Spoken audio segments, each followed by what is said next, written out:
नमस्कार दर्शकबिन, यतिखेर म चाहिँ डिग्गेमा आएको छु। देख्न सक्नुहुन्छ यता फुलकुमारी दिदी हुनुहुन्छ, भागे गर्नुहुन्छ, भिडियो बनाउँछ भनेर। हेलो नमस्कार साथीहरू, देख्न सक्नुहुन्छ चाहिँ बर्दिया राष्ट्रिय निकुञ्ज रहेको छ। पुरा घना गोर जङ्गल छ। म चाहिँ मार्केटिङ गर्न आज बर्दिया जिल्लामा जाँदैछु। एकदम घना गोर जङ्गल छ यार, बहुत डर लागिरहेको छ। यहाँ बाघ पाउँछ, तपाईँलाई थाहा छ बर्दिया भनेको एकदमै बाघको त इलाका हो। के गर्नु, डर त लागिरहेको छ। डर आएर भयो कि म चाहिँ एकदमै स्पिडमा बाइक चलाइरहेको छु। डर लागिरहेको छ, पुरा जङ्गल छ। सवारी साधन पनि केही कुरिराखेको छैन यतिखेर। सबै भित्र ठुलो जङ्गल रहेको छ, पुरै जङ्गल इलाका हो। तर पनि म एकदमै बुटुले 36 हानेको अवस्था। बाघ कतिखेर चाहिँ निस्किन्छ भनेर प्रतीक्षा गरेर राखेको छु। देख्न सक्नुहुन्छ घना जङ्गल रहेको छ, पुरै अगाडि पछाडि। आज सेवाहरू धेरै अर्को गरेको छ। त्यो हिसाबले चाहिँ म आज यो बर्दिया जाँदैछु। बर्दियाको यात्रामा चाहिँ आउनुपर्छ।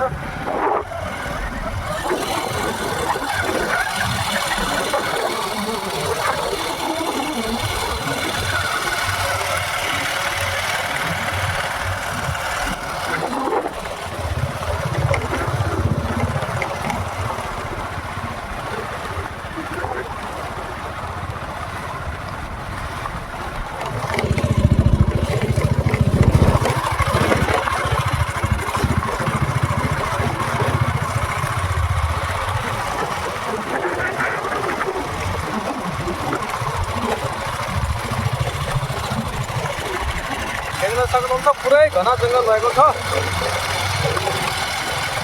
एकदम डर लाग्दो छ जङ्गल, एकदमै पुरै घना गोरु जङ्गल रहेको छ। हेर्नुहोस्, गाडीहरू पनि एउटा पनि आउँदो रहेछ यो बाटोमा।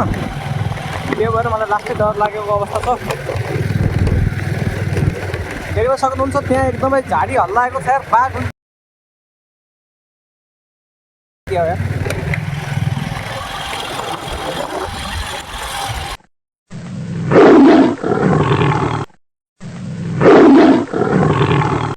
साथीहरू, बाघ आयो।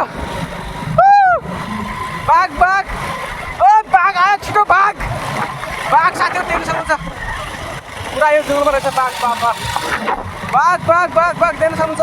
बाघ आयो हजुर, बाघ आयो हजुर। बाघ एकदम स्पिड हालेको छु मैले, देख्न सक्नुहुन्छ।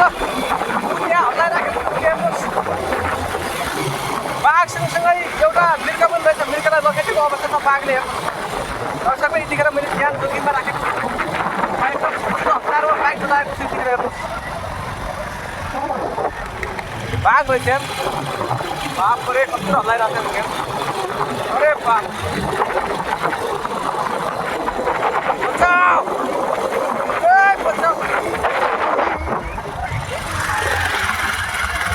नमस्कार दर्शकबिन, यतिखेर म चाहिँ डिग्गेमा आएको छु। देख्न सक्नुहुन्छ यता फुलकुमारी दिदी हुनुहुन्छ, भागे गर्नुहुन्छ, भिडियो बनाउँछ भनेर। हेलो नमस्कार, के छ? नमस्कार हजुर। नमस्कार, ठिक छ।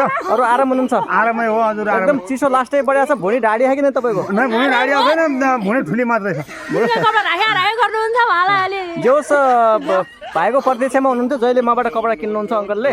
म हरचोटि वहीँबाट कपडा खरिदिने। एकदमै पक्कै पनि मेरो रेगुलर ग्राहक हुनुहुन्छ।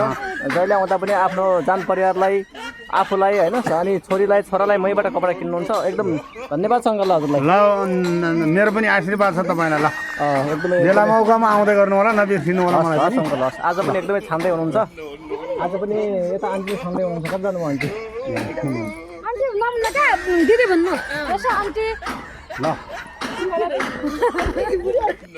छान्नु धेरै कलर छन्।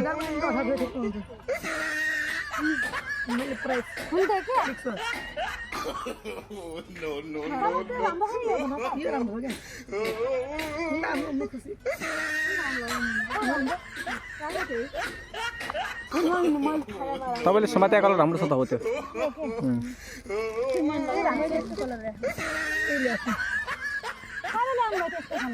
राख्नु चिसाले भुँडी ढाडिन्छ।